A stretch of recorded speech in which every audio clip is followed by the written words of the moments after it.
y'all. It's Brigitte with Real Things Living. Today, my guest is Sandra Silverman. She is an author and she's very passionate wellness advocate. Can you say hi, Sandra? Hi, everyone. Hi, Bridget. Thank you so much for inviting me. I'm so glad that we connected. I like to speak with like-minded people or enjoy it. We learn from each other, and just in general, why I started podcasting was because of my previous health issues. And then I learned that it wasn't just people with cancer, as other people were dealing with things, and we can learn from that. And that is so important with your story, I think. So I Absolutely. guess you're living in Florida, Yes. and my understanding is you got into holistic, you know, type of living. And what prompted you to do that?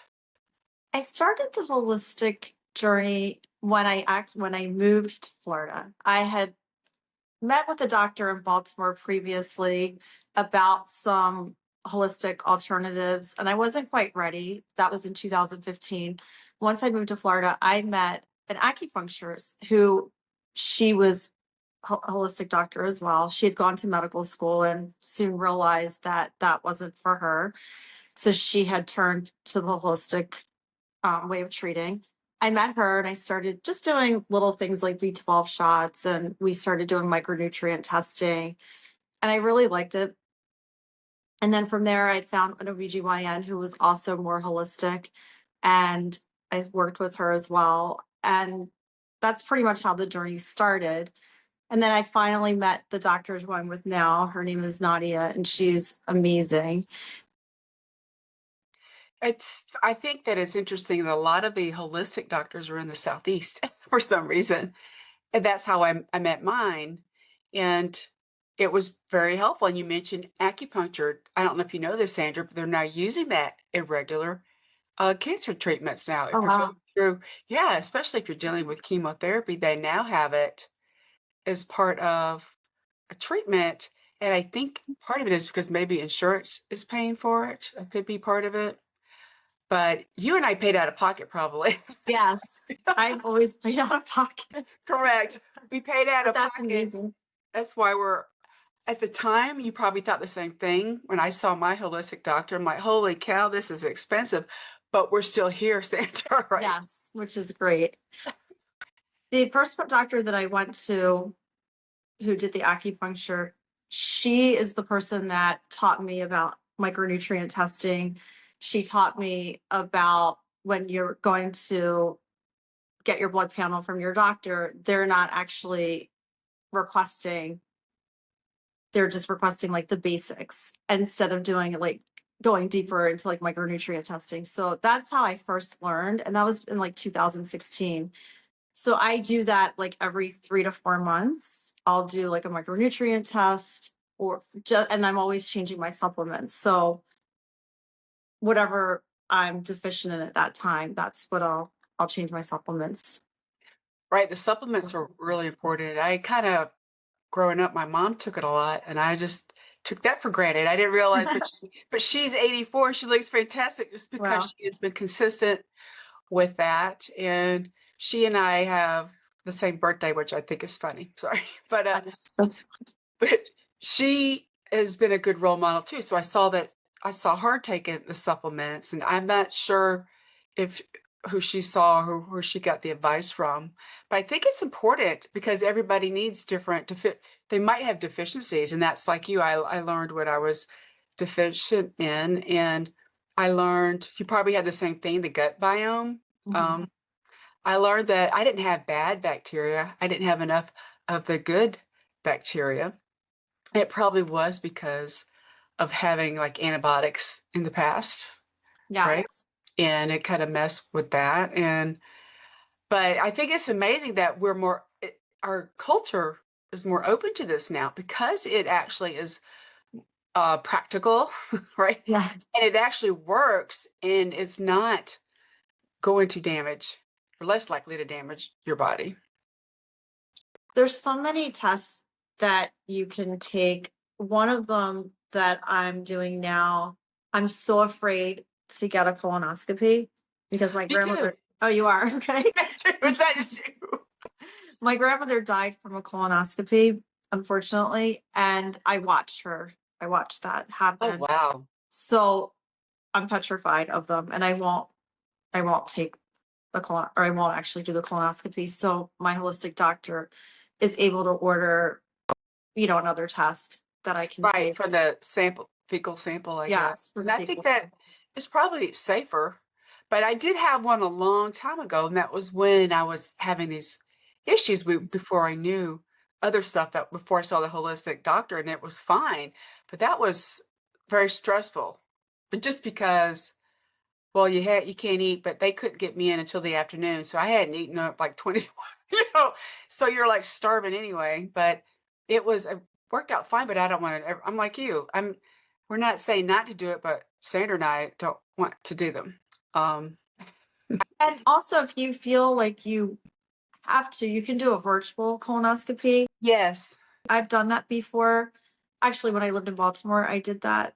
So that's something that you can do as an alternative instead of the colonoscopy. Now, if you have a polyp, of course you have to do it's the different. regular. But why take the risk if you don't have one? Correct. And you had mentioned before we started recording, you had what type of disease did you have I before? had dengue fever. Oh gosh.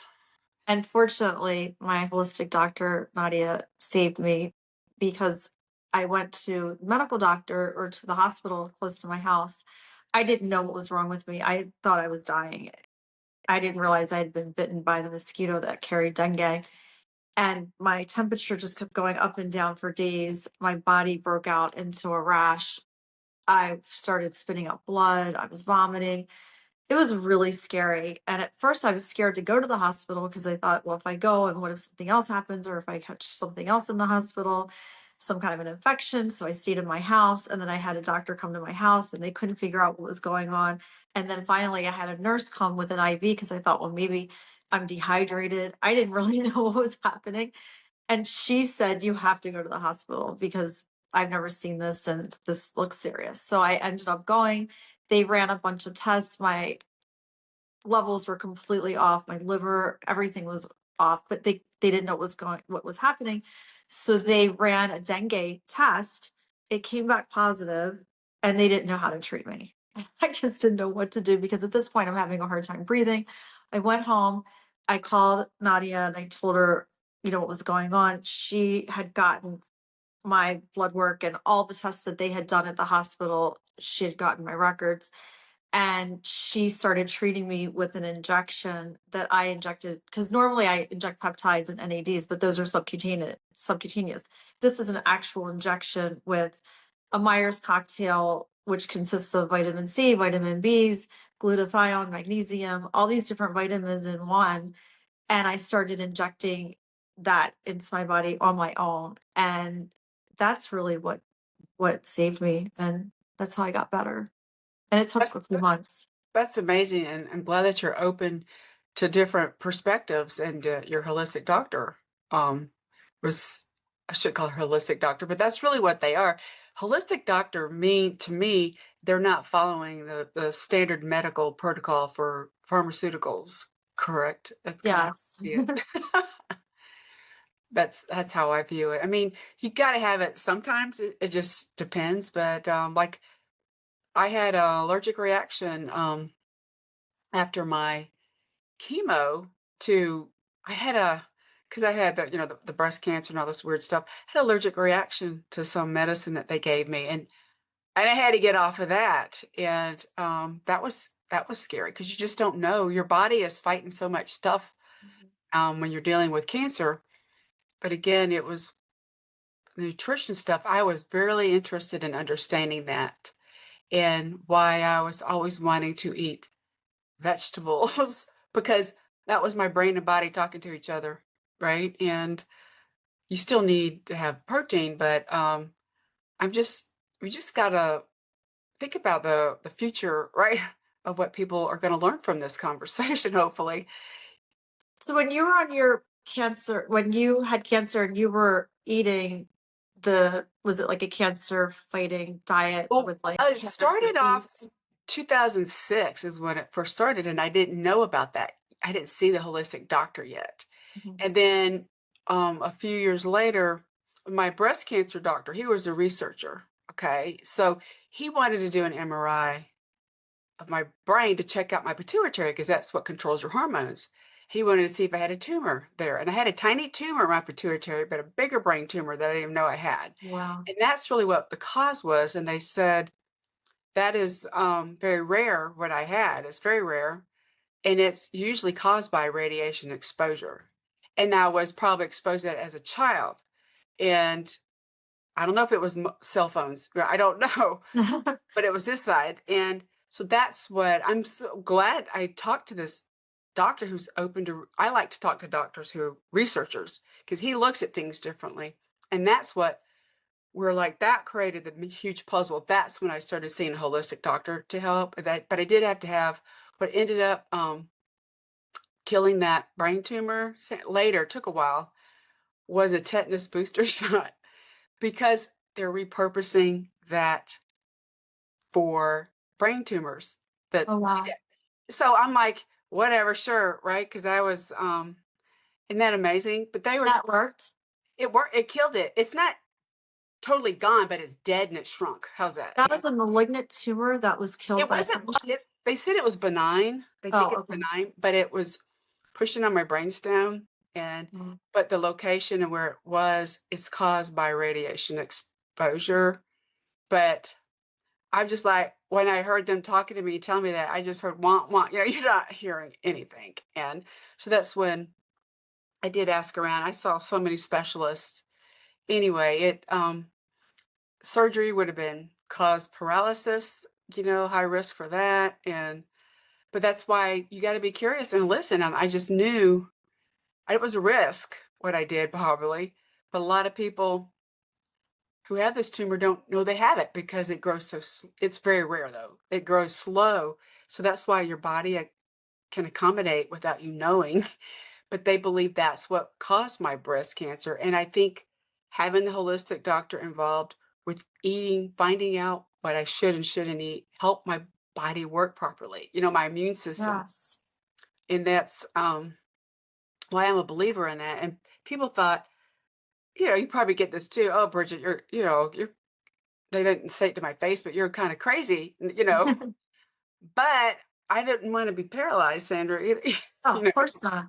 Just like anything at that point. Yeah, of course not. right? And I had my sons at the time when it was discovered. I'm trying to remember how old they were. They were like for the brain tumor. They were probably like 11 and 14 when it was discovered. So that I also mentally viewed that as hope. I'm going to be there. You know, you have to, if you have children, Worse. be there for them. That's kind of how I found a way to make it happen. And it's, you know, nothing's perfect in life. And it's, you have to be open. And I'm glad you're bringing this up because it is very helpful to go the holistic route. And for some reason, people are, some people demean it for some reason. I don't know why they do. For me, I'm so scared to go to the medical doctor and get on a medication because then you have side effects and then you take another medication and then you have side effects and next thing Right. you know you're on 7 different medications, and that just scares me because I've seen so many people go down that rabbit hole. It petrifies me. Right. One of my just an example of one of my neighbors, he was older. He um he was on some antibiotic, okay? And guess what one of the side effects was? It could tear your Achilles, and it tore his Achilles. And then he couldn't move much anymore. He ended up getting dementia. You know what I'm saying? Yeah, And so it's a trickle down effect of yeah, he was a active runner, even in wow. his age. And so that's why I'm like you. I'm very afraid to take. Sorry, people in the medical field, but I'm afraid to take. Right, because you know the side effects, especially if there's like a ton of side effects. Yeah, no, But it's scary. some people don't like vaccines, but I took the risk on doing the tetanus booster shot. So there you go, and I'm still here. So I still think research is important. You know, I think it is on that aspect, and I think. What do you think about AI getting involved in all this stuff? I think it's interesting because that's where we're headed Yes. in so many different industries. my son has an AI tech company, and I see what he's doing and how he's eliminating positions for people in their companies to make their companies run smoother and more effectively. Right. And I see it with what the space that he's in. Therefore, it's going to be in a lot of spaces if it's not already. And pretty soon, I could fix it. sorry, I lost you for a second. Pretty soon, I mean, it's in all these different fields, like the medical field, like robots are going to It's be, you know, a lot performing of surgeries. yeah, I saw a lot of medical labs for taking on AI to help Mhm. figure things out faster. That's really what it is. It's just trying to find things faster. I um I use AI or to after a podcast have it summarize it for me. To be Yeah. honest with you. So I mean you're chat GPT. that's all I Yeah. use it for really. Yeah. And but you can't be you can't ignore it. And I think it's going to be used. I don't want it to give me a I don't want a AI to give me a diagnosis, though. I want a human involved to look at the data. That's my opinion. Um, you know what I'm saying? I mean, they could. You just don't know. It'll get there. It's getting faster and faster. Technology. People don't realize we've been using tech for so long. I mean, like, what is it? The Alexa on Amazon. It's really AI. Well, so many people are using ChatGPT for therapy Oh, instead of your really? therapist because you could give ChatGPT like your whole scenario and it saves it. And then you could ask all day long, what should I do about this? And what should I do about that? Instead of using a therapist. Because Right. ChatGPT, it's gonna answer you back and give you an opinion. Correct. I wanna be the person that's gonna be helping I'm good at editing. You know what I'm saying? My background is publishing and all that, so I'm very detail-oriented, and so there's still a lot of errors. I can tell just from the way that it writes it or responds, but it'll fix itself, and who knows in 5 years, it'll be so much different. So much different. Well, that's kinda why we still need to focus on, being human too, right? And that's what you're doing with your holistic approach. I like being human. Yeah, being human is good. Being human, and so we need to work on ourself all the time, right? So what do you Yes. recommend for like inner self work? What else is that? Is that more mental approach? So the second part of my book talks about the internal work. And for years, I was just focused on the external work. So the first part of the book is all about the surgeries I've done. So that's kind of like how the journey started. And then I realized all of these things I'm doing for the external, whatever procedures that I'm, whatever surgeries that I'm having or beauty treatments, I'm still not happy. So I started doing the internal work, really figuring out a way to balance myself mentally. That took a lot of time. And I really had to feel better on a daily basis and have like the energy level that I have now. So thank goodness, that I met somebody like Nadia who helped me with the supplements and with the peptides that I take. And I do a lot of weight training. I walk a lot. I do lymphatic work. So even with the weight training that I was doing, I was still very puffy. And I think that's because of all the surgeries that I've had. I didn't understand the lymphatic, how important that is, the Right. lymphatic work. So I do that every day, and that's helped a lot. Um, I also I work with spiritual healers at times, and that is helpful as well. Life coaching helped me a lot. And just spending alone time, like I guess my meditating part, I don't really do meditations where are they're guided, but I do walk a lot and I am alone a lot when I walk. That's been helpful. I have tried sound baths and I do with one spiritual healer. She's from Sedona. We've done a lot of breathing work. She's helped me.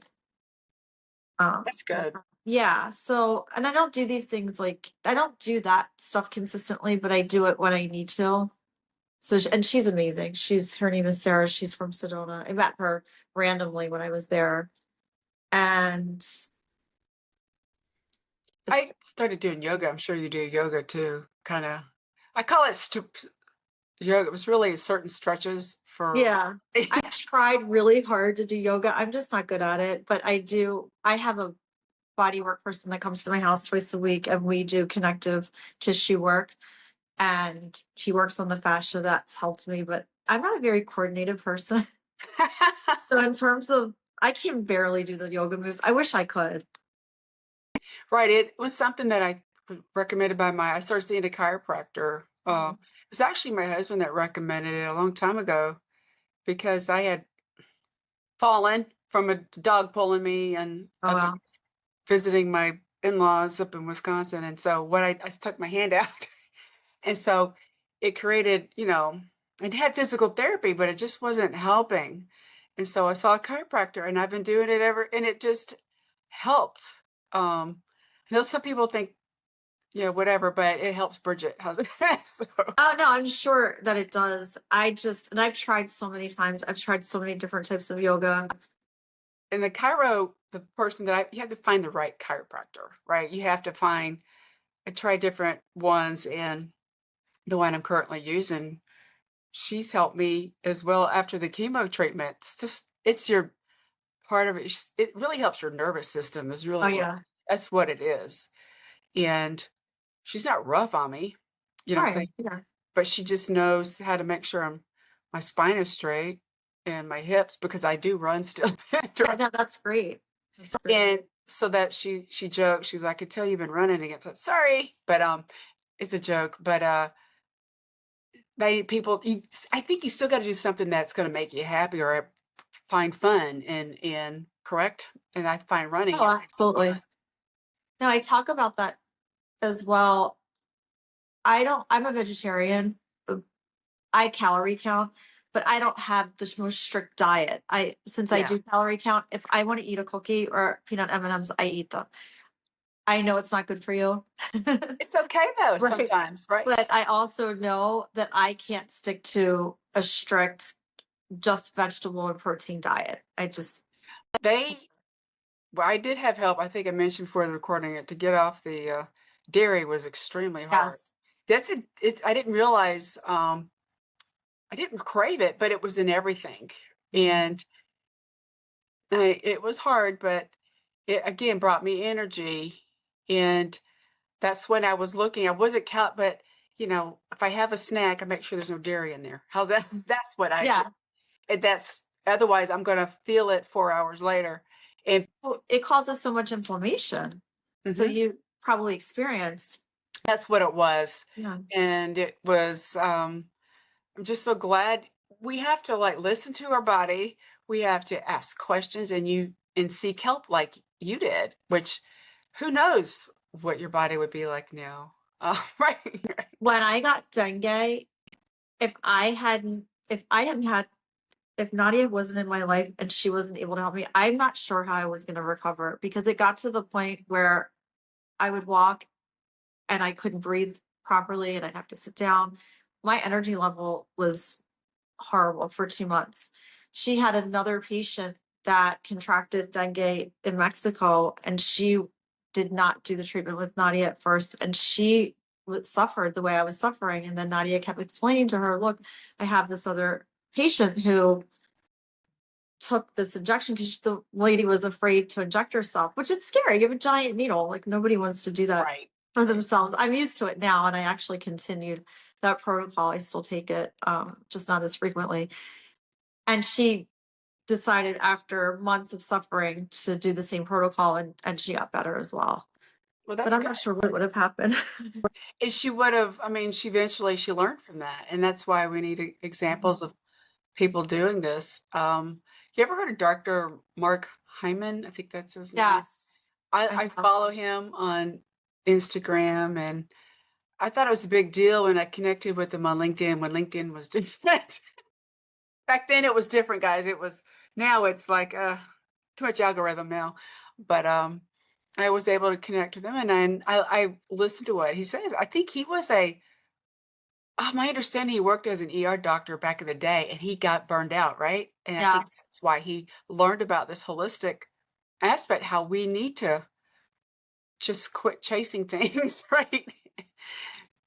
Well, And it's more like with that part of medicine, you're just correcting that symptom for the moment, but that yes, it's not useful for longevity. and I think he was the one following him is what got me into, you know what? I'm going to go do my nutrition certification so I can understand what's going on with my body. And I Mhm. was like that. I wanted to find the root cause, not just a pop a pill and treat a symptom. And the I'm just saying the chiropractor stuff. I mean, that helped me. I've tried different things, and that's what helped me. And I do yoga only because I call it yin and yang because I run, so I have to do something that Yeah. is it. And just being, I'm like you said you like to walk, and that is so critical to be able to just. And I don't listen to music when I'm walking. I don't know about you. No, I don't. I'm just alone with my thoughts.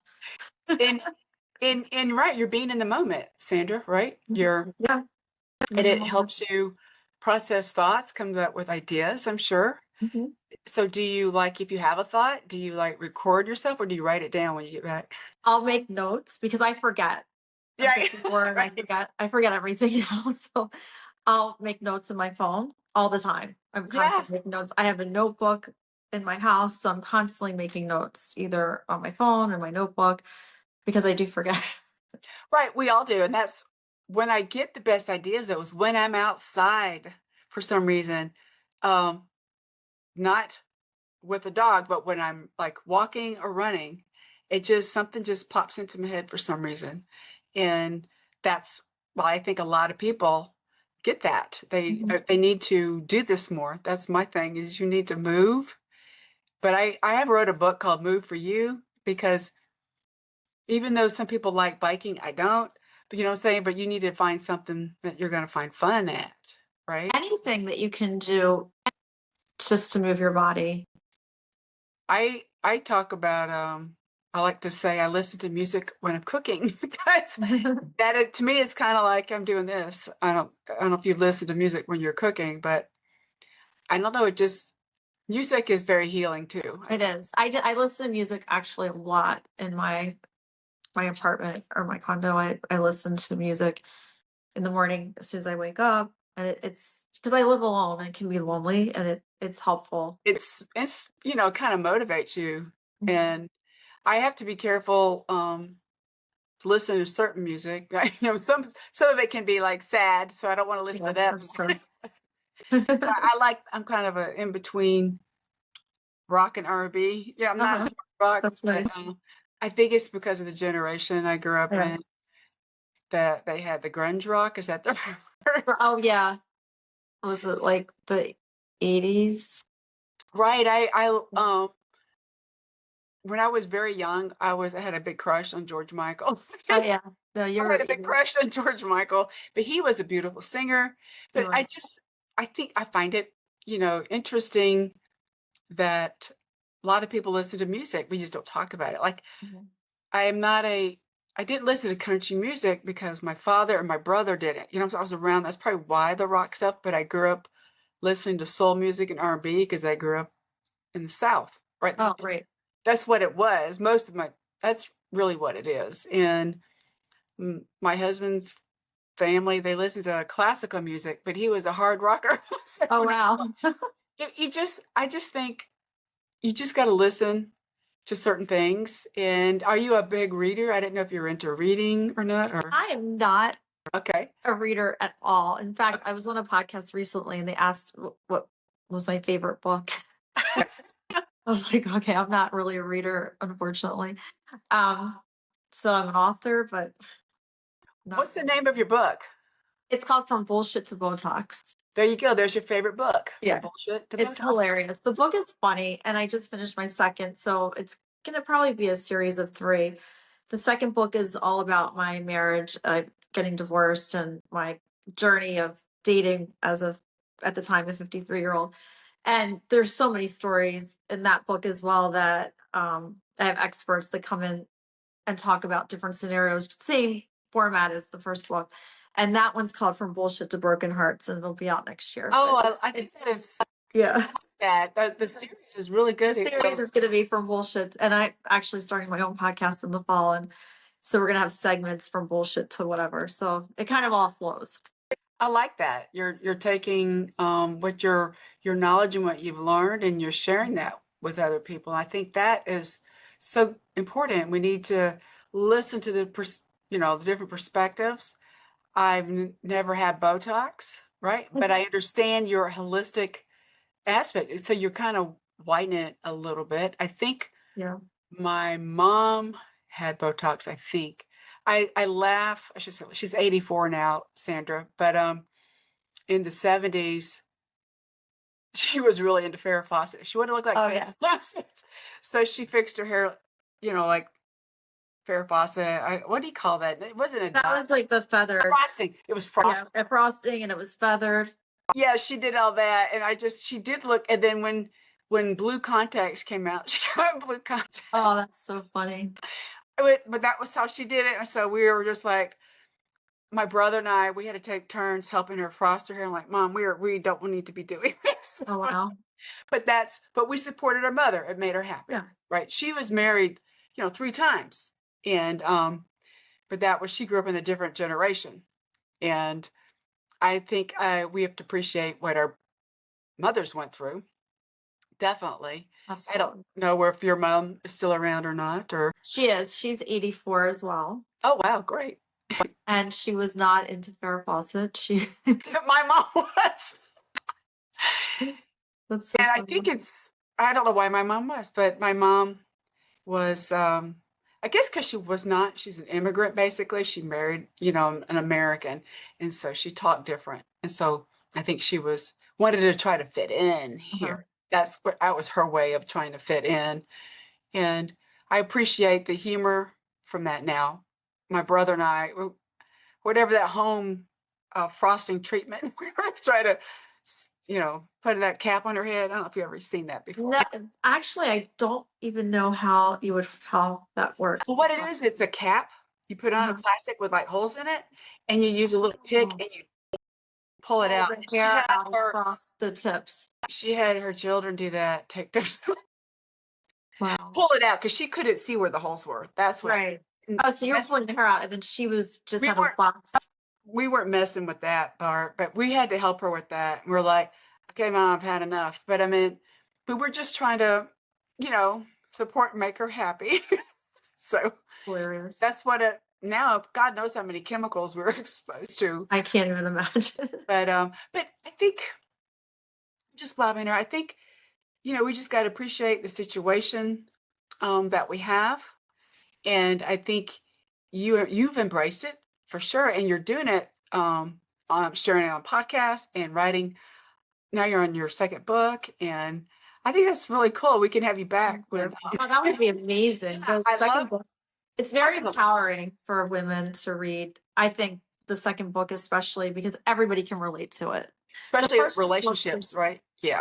I think so. The first book is a little different because, I mean, let's face it, not everybody wants a surgery. Not everybody cares about these beauty treatments that I talk about, even though I have alternatives in the book for people who don't want to go and get a facial. They can do like a Jesner peel or something Uh-huh. that they can do at home. That's $14.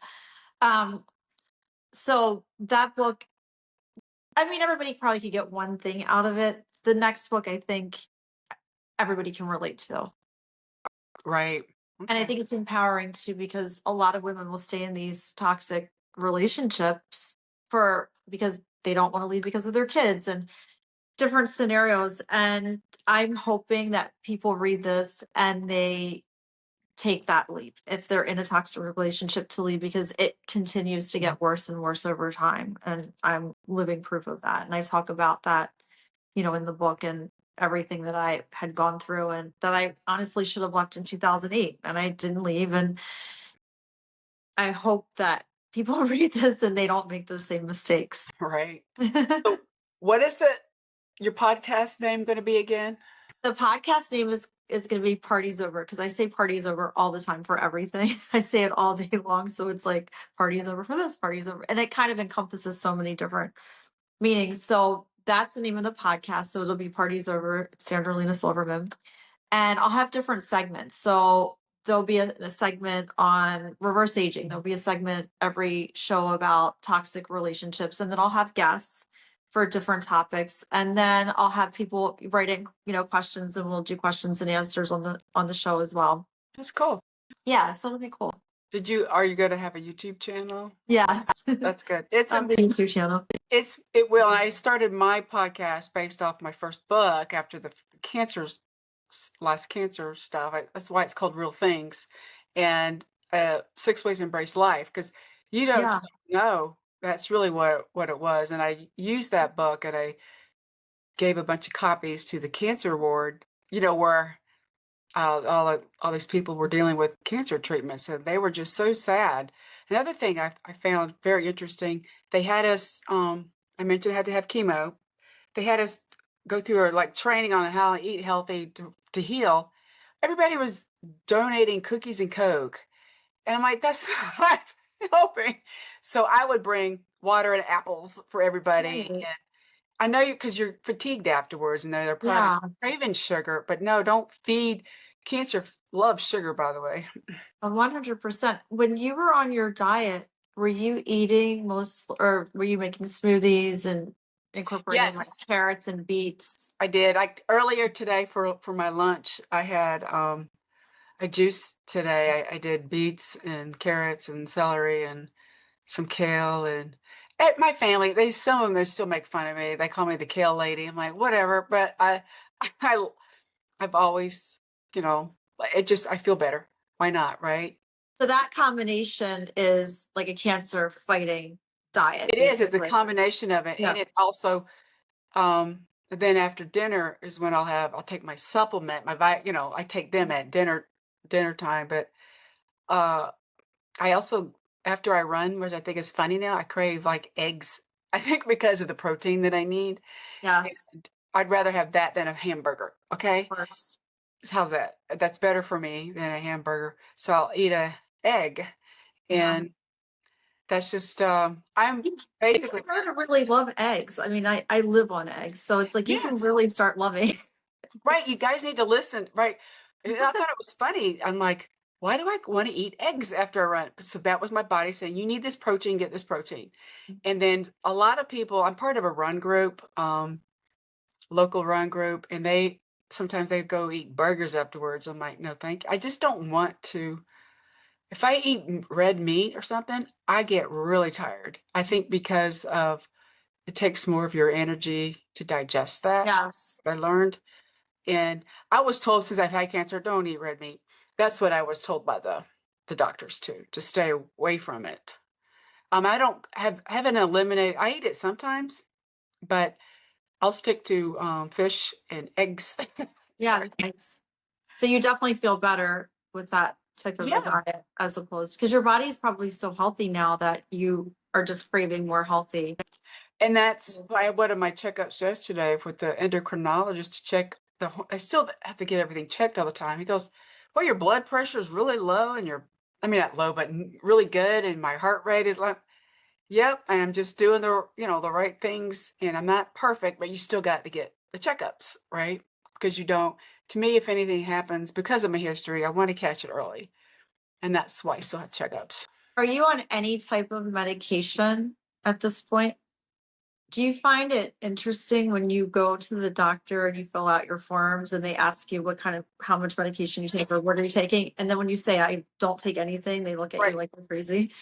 right, they think I'm healing fine, and because of my age and being menopausal, I do take I'm sorry, the doctor recommends that you take vitamin D3 and magnesium and calcium so to help keep your bones healthy and that kind of stuff. And people say, well, you got to have dairy to help with no, you don't. You get No. calcium from kale. You know what I'm saying? Yeah. Maybe that's why I crave kale.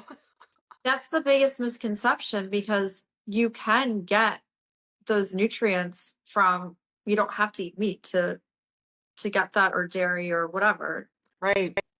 I still try to, but it was the endocrinologist, he recommended take a certain amount of D3, which vitamin D3 is what it is, which helps your body absorb the calcium and magnesium better. And all those three work together. How's that? To keep your bones healthy, because you just don't know. As you get older, you want to make sure your skeleton is healthy too. Do you notice that do you ever have low vitamin? I'm always low with vitamin D, which amazes me because I Not live in anymore. Florida. Yeah, I'm not. The only problem I had back in the day before all this cancer stuff, I had low iron levels. Um, And I don't know why that was. And but if I took an iron supplement, it messed up my stomach. You know what I'm saying? So I had to. So it ended up being we didn't know. Again, this brain tumor was brewing, and that probably was affecting a lot of stuff. But all my hormone levels are normal, and one of the hormone levels that were out of whack was called the growth hormone, uh-huh. which cancer loves. Okay, Yeah. and that's why I didn't know. And that's when one of the doctors did a blood work, the original cancer doctor, the researcher, he found that my levels were high. And that's why he wanted to do the MRI to see if I had a tumor. And that's a red flag. So, and we couldn't get that under control for a while. But that's because we had to kill the bigger brain tumor. But Right. it's all, again, I'm just appreciate to still be here, right? And I think having 100%. this conversation, and you understand, you got to try different things holistically. It's not going to, what worked for me, it's not going to work for everybody. Same, vice versa. But Yeah, just like the chiropractor stuff, it is so, I don't have any pain anywhere, right? And that's amazing. that's because, well, I don't go run marathons. I just run like 5Ks and 10Ks. That's really what it is. I know not to overdo it, Sandra. Um, but I do it because it makes me happy. And Well, also it keeps your stress level low. it does. And I joke that I won't go scream at you. I'm just kidding. But I'm kidding. I just like I'm very sarcastic, but it's something that just, I prefer it outside. I don't like doing it on a treadmill because I think that can, to my personal opinion, harm your body because you're stepping in the same position rather than outside, you're stepping differently. Even, Mhm. you know what I'm saying? Your gait is, everybody's gait is different. Like mine is all, I've had that checked. I'm neutral, which is good, I think. I hope. Yeah, But you don't want to wear those shoes. They want you to walk. They recommend you walk or run in to be like certain. No, I think um, I read an article that these newer running shoes are out with these steel plates in them. I don't know if you heard about them. no, People are getting hip injuries. wow. You're going if you have. It's supposed to make you faster. Who cares? Uh, but these athletes are getting injuries from this stuff. I can't remember exactly where it net. So I make sure the shoe brand that I have doesn't have, I do. I'm one of those detail. You just want to make sure. Um, I stick to the neutral type. Yeah, I haven't heard of those. I haven't heard of I those. can't remember there's certain particular brands have certain what I call models, Mhm. what I'm talking about. And they're here, run faster. Well, that's when they got these called, maybe they're called carbon plates. Maybe I'm saying the wrong word, but it's supposed to make you speed you up. But I don't really care about how fast I'm running. I just want to people are just trying to make what is it, quick shortcuts, right? Just to stuff. And But you're just running to have fun. I just wanted to have fun. And I run with to be around other people, but then I'll Yes, say, I'm not going to go have a burger with you guys. Sorry. But right. they're okay with that. So That's we're good. we're where can people learn more about you, Senator? This has been fun.